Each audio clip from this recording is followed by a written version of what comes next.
Ça va vous? Ah, j'en ai chié, putain, vous pouvez pas savoir à quel point. Les 2 derniers jours ont été horribles. C'est simple, il n'y a pas eu de vidéo, parce que y a eu le montage du 5 points positifs, 5 points négatifs sur Transformers qui est prêt. Mais la Paramount est de nouveau, est désormais donc sur ma liste d'ennemis, comme la 20th Century Fox, car j'avais beau faire tout ce que je voulais, il bloquait la vidéo parce que il y avait donc des images, j'utilise des images pour illustrer mes propos. Le problème, c'est qu'ils oublient qu'il y a le droit à la parodie et à la critique. Donc ça fait 2 jours que j'ai pas dormi, parce que j'essaye de mettre des images pour que le robot ne comprenne pas qu'il y a une vidéo en fond, pour que la vidéo puisse être disponible. Le fait qu'il y ait des réclamations pour atteindre l'auteur, genre que tu supprimes la monétisation parce que j'utilise des musiques, je le comprends tout à fait, je savais que ça allait être comme ça de toute façon, parce que j'ai utilisé les musiques du film, donc ça, je le dis pas, en vrai je m'en fous, ils font ce qu'ils veulent là-dessus. Pour l'instant je gagne pas d'argent sur YouTube, donc ça me casse pas encore trop les couilles. Par contre, le fait de bloquer la vidéo parce qu'ils ne comprennent pas c'est quoi le droit à la parodie et le droit à la critique, alors que c'est une loi en vigueur même aux États-Unis, ça commence sérieusement à me casser les couilles. J'avais eu le même problème avec la 20th Century Fox sur la vidéo réaction à Avatar, et il serait plus que temps que YouTube se bouge le cul pour faire en sorte que ces entreprises arrêtent d'être des connards avides d'argent qui empêchent les gens de créer des vidéos. Voilà, on commence sur un coup de gueule, j'en ai marre des entreprises. J'en ai marre des ayants droit qui sont des fils de pute en fureur, qui s'amusent à bloquer les vidéos. J'en suis à un stade de dégoût au niveau de ces connards que je vais pas les boycotter parce qu'en vrai, ne pas aller voir le film, ça me ferait plus chier moi qu'autre chose. Mais j'en suis à un niveau de dégoût que je leur souhaite tous de crever. Clairement, je leur souhaite à tous de crever. Warner, Paramount, 20th Century Fox, je leur souhaite tous les 3 de crever. Le pire, c'est que j'ai aucun problème avec les autres entreprises, que ce soit Universal, que ce soit Disney, rien ne s'est passé avec eux. Même Marvel. Ouais, il y a eu des réclamations pour atteindre le droit d'auteur, supprimer la monétisation, c'est tout. Bloquer la vidéo dans tous les pays en plus, hein. Il y a un moment, faut arrêter de se foutre de la gueule du monde. Tout simplement. Alors vous allez me dire, oui, mais tu utilises des images, c'est normal. Non. Je suis dans ma légalité, les gars. En fait, le truc que les gens ne comprennent pas, c'est que tu peux utiliser des images, tant que déjà tu les modifies, tu ne mets pas juste un extrait de film, et surtout tant que ça rentre dans une parodie ou une critique. C'est des choses qui sont légales en Belgique, en France, aux États-Unis, dans plein de pays dans le monde, et qui te protègent des droits d'auteur, qui te permettent d'utiliser des images, pas des musiques, hein, on parle bien d'images, des vidéos, des extraits, pour illustrer tes propos. C'est légal. C'est tout ce qu'il faut savoir. Le problème, le putain de problème, c'est que ces gens en ont rien à foutre. Et ça cause des problèmes à moi, ça cause des problèmes à des youtubeurs, des gros youtubeurs comme JDG. Et ça a carrément failli faire fermer la chaîne Retake il y a quelques mois. Définitivement, toutes les vidéos, 50 vidéos supprimées. Là, on va se dire, ouais mais ça va, c'est bon, en tout c'est 19 heures de montage foutu en l'air. Déjà 19 heures de ma vie foutu en l'air pour une vidéo, ça me casse les couilles. Mais imaginez pour certains youtubeurs où on parle de 5 ans de vie foutu en l'air. Par des connards. Voilà, c'est même pas la même chose en vrai, Retake c'est pour des entreprises japonaises, mais c'est les mêmes raisons. C'est le fait de ne pas respecter les lois de droit à la critique et à la parodie. Et encore une fois, avant de commencer Salutations Françaises, il est plus que temps que YouTube se bouge le cul et arrête de penser à leur fric pour régler ce problème. J'ai jamais été aussi grossier, mais je pense que je suis jamais aussi énervé, sauf quand on me touche à mes vidéos. Il y a un moment... Je sais bien que ça va même pas être la même merde avec l'épisode du mois prochain qui sera sur Noéo, parce que j'ai pas eu de problème avec Marvel, parce que je sais très bien que utiliser des images, Marvel, ça les dérange pas. Mais t'as les entreprises qui sont des fils de chiens en fureur, qui eux se disent non, tu utilises nos images, on s'en bat les couilles, tiens, meurs, crève. Gros doigt, très gros doigt. Salut à tous amoureux de Transit du cinéma, bienvenue pour ce 41ème Radio Terre 616 sur le ton de l'énervement, putain. Oh j'en peux plus, je vous jure. Heureusement que la vidéo sort jeudi, et que c'est pas comme Avatar où la vidéo devait sortir le jour même. Heureusement que j'ai pris une semaine d'avance sur le montage, putain, j'aurais pété un plomb, je pense. J'aurais explosé, je me serais buté, je me serais tiré une balle. Bien évidemment, vous le savez, Radio Terre 616 c'est la radio d'actualité, celle qui vous fera danser, celle qui vous fera aimer le cinéma. Petite tasse. toute mignonne. Alors du coup, oui, bah, le Radiateur Silencieux sortira assez tard, 21h30, 22h, à cause de ces connards. Parce que là, j'ai... Ta mère, j'ai mis là, et c'est quoi, c'est une V4. Ouais, c'est une V4 de la vidéo. Je sais toujours pas si elle va passer, s'ils vont pas encore trouver des failles. C'est parce que le pire, c'est que ces fils de chiens, ils ont à chaque fois bloqué pour un morceau de la vidéo différent. Ils sont malins dans leur avidité. Donc à chaque fois, je devais être là genre, ah ouais, c'est ce moment-là, bah écoute, je vais mettre des images par-dessus pour cacher la vidéo. Du coup, ils bloquaient pour un autre morceau, puis un autre morceau. Ça fait 4 fois qu'ils font le même coup. Donc là, j'ai pris les devants, j'ai mis sur plusieurs parties où on voit des images trop longtemps du film, des photos, tout simplement, des photos du film qui ont un lien un peu avec ce que je lis. Et si ça passe pas, bah, je ferai une V5, puis une V6, puis une V7 jusqu'à ce que ça passe. Et au pire du pire, si ça passe pas, je ferai appel lundi. Voilà, je fais appel lundi. Si ça passe pas ce soir, je fais appel lundi et je contacte YouTube, je fais quoi que ce soit qu'il faut pour que la situation soit réglée. Et sachez que ce genre de problème, ça va se multiplier à l'avenir parce que 5 points positifs, 5 points négatifs, c'est des vidéos qui vont rencontrer les mêmes problèmes que des JDG ou des vidéos horrifiques ou des trucs ainsi. Parce que c'est des vidéos comiques, critiques, mais les gens n'en ont rien à foutre. Voilà. On se met le petit générique et on parle des infos de la semaine. Cette vidéo, mais elle part en couille, mais totale.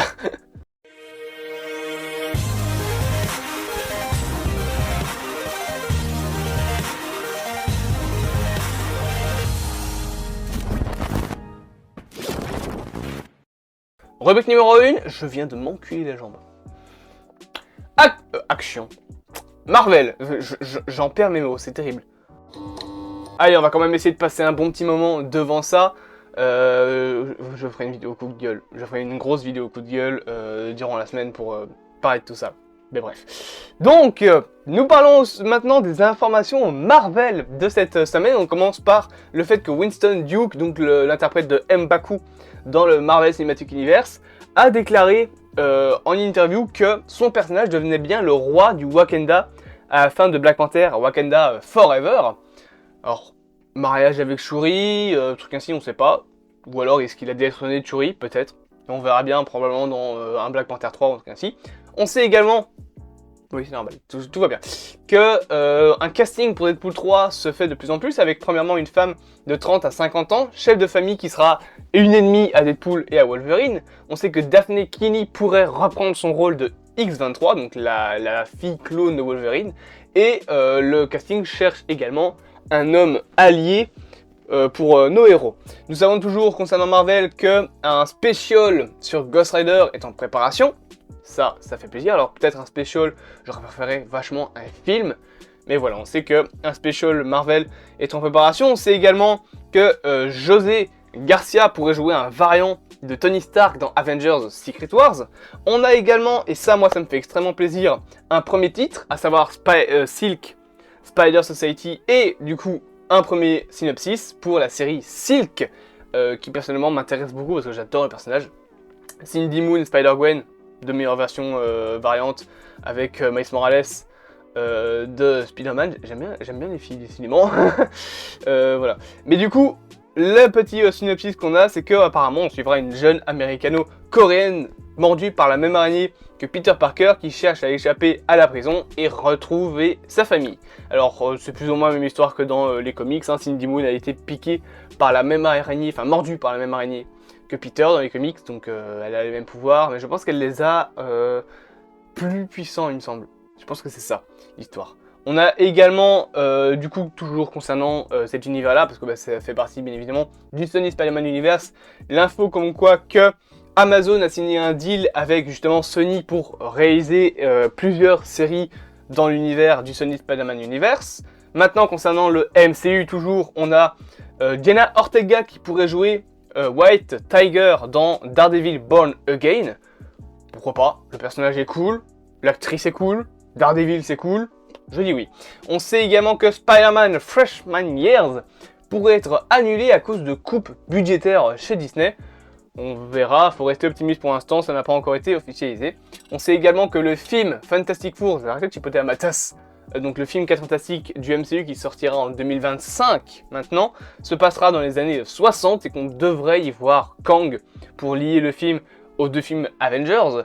On sait également que la Squadron League, qui est une ligue de personnages dans l'univers Marvel, serait dans le film Thunderbolt. D'ailleurs, concernant Thunderbolt, selon les rumeurs, Red Hulk, donc Harrison Ford, apparaîtrait dès Captain America New World Order et le film Thunderbolt. Et sinon, justement, concernant Captain America 4, donc New World Order, il a commencé sa pré-production. Et enfin, pour trois dernières petites infos, on sait que Moon Knight saison 2 devrait commencer à tourner en janvier 2023, que Lindsay Lohan a déclaré qu'elle accepterait de jouer dans un film Marvel, et enfin que Eternals 2 devrait arriver logiquement avant les deux films Avengers. Rubrique numéro 2, vrac. On fait un petit tour en vrac de quelques infos qui sont comme ça, qui n'ont pas vraiment de catégorie à se mettre. On sait premièrement on a des premières images du film Indiana Jones 5, notamment une première affiche d'un journal, des premières images de certains personnages, etc. On sait également que Keanu Reeves vient de signer pour être dans Outcome, un film où on retrouvera également Jonah Hill. On a également Timothée Chalamet qui a annoncé que Zendaya sera plus présente dans Dune 2. Kelly Spiney sera la tête d'affiche du film Alien de Fede Alvarez, qui est donc le réalisateur du remake Devil Dead de 2013. Et enfin, on a Joseph Quinn qui est casté dans le préquel de Quiet Place. Joseph Quinn, bien évidemment, vous le connaissez pour le rôle de Eddie dans la saison 4 de Stranger Things. Et enfin, Fast X, donc Fast and Furious 10, a dévoilé son budget puisque c'est le plus gros de la saga, qui sera donc un budget de 340 millions de dollars. Bordel, c'est gros. Alors c'est pas le budget le plus gros du film, hein. Il y a des budgets qui sont bien plus gros. Par exemple, pas Captain America, Pirates des Caraïbes 4, il a un budget qui va jusqu'à plus de 400 millions de dollars. Et Avatar, on est, je pense, sur le premier Avatar, on est sur une histoire de 500 millions, un truc ainsi, donc putain, un demi-milliard pour un film, quoi. Un demi-milliard, mais heureusement que le truc il a rapporté 2 milliards, hein. 2 milliards, presque 3 milliards. Vous imaginez, le film aurait été un échec, 500 millions de dollars de budget. Putain. Eh ben James Cameron, il aurait plus fait de film, hein, depuis. Rubrique numéro 3, DC Comics. J'annonce tout de suite, le radiotation ça sera assez court, parce que bon, on n'a pas eu beaucoup d'infos. Mais sinon, du coup, concernant DC Comics, on sait que James Gunn et Peter Safran ont annoncé que leur plan pour DC allait bientôt être dévoilé au monde. Dans les 2 prochains mois, normalement, on aura des infos sur qui sera dans les projets DC, qu'est-ce que les deux proposeront pour DC Comics dans les plusieurs années. On sait que James Gunn a signé pour 4 ans, donc il va probablement d'abord se concentrer sur les 4 ans d'exclusivité DC. Après, on verra s'il re-signera pour toujours plus d'années. On sait que pour l'instant, DC cherche à étendre un plan de 10 ans sur son univers connecté. On a enfin, concernant DC, 2 autres infos, notamment le fait que Jessica Chastain a publié une vidéo qui pourrait la teaser en Poison Ivy. C'est une actrice qui a été beaucoup fancast dans le rôle.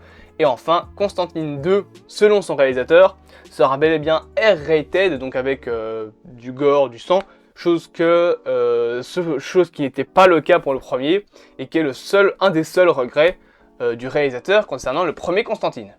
Bien évidemment avec Keanu Reeves. Rubrique numéro 4, Harry Potter. Une adaptation du livre Harry Potter et l'enfant maudit serait en préparation, et même en fait, Harry Potter va revenir. On sait que David Zaslav et la Warner cherchent à étendre cet univers du Wizarding World et à développer de nouveaux programmes. On parle de séries, on parle de nouveaux films Harry Potter, et justement, une adaptation serait envisagée selon la Warner. Cependant, J.K. Rowling ne se dit pas intéressée par l'idée d'adapter le bouquin. Pour avoir eu un aperçu de la pièce de théâtre, c'est de la merde. C'est clairement de la merde. Et je suis déjà pas un grand fan d'Harry Potter, mais s'ils sortent un film, sachez qu'il n'y aura juste pas de critique. Hein. Non, pas sur ça. Non, j'ai autre chose à foutre de ma vie, sérieusement. Rubrique numéro 5, horreur. Et enfin, pour terminer, ouais, je vous ai dit, c'est assez court. Bon, en même temps, il n'y a pas eu beaucoup d'infos cette semaine, pas eu d'infos très intéressantes.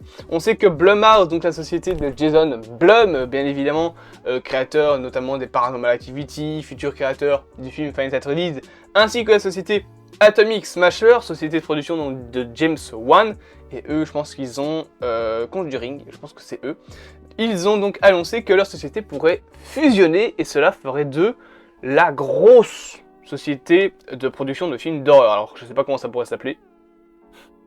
Atomic House, Blum Smasher, un truc ainsi, un mélange des deux noms. Mais voilà, les deux sociétés pourraient donc se fusionner, se mettre ensemble. Et c'est une bonne nouvelle parce que ça veut dire que le budget des films pourrait augmenter. Parce que bon, on est au courant, Blumhouse c'est des films à petit budget. Mais si t'as James Wan qui s'en mêle, je pense qu'on peut réfléchir à peut-être un peu plus de budget. On passera peut-être d'un budget en moyenne de 10 millions sur un film à 40 millions de moyenne, voire des 100 millions. Parce que Blumhouse, on est habitué au fait que c'est des films à petit budget, mais si on parle d'un géant comme James Wan qui arrive dans la société, ouais, je pense qu'on peut se permettre de se dire qu'ils vont essayer d'étendre leur société pour faire quelque chose de vraiment très poussé et très important dans l'horreur.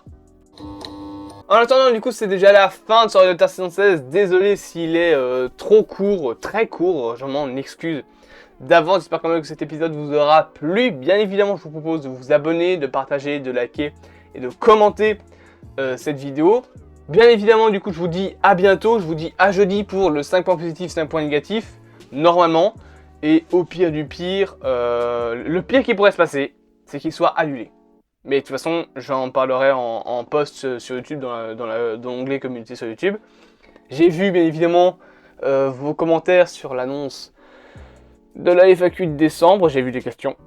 J'en ai pas lu pour l'instant, j'ai pas lu toutes les questions, il y en a qui sont intéressantes, il y en a qui sont bizarres.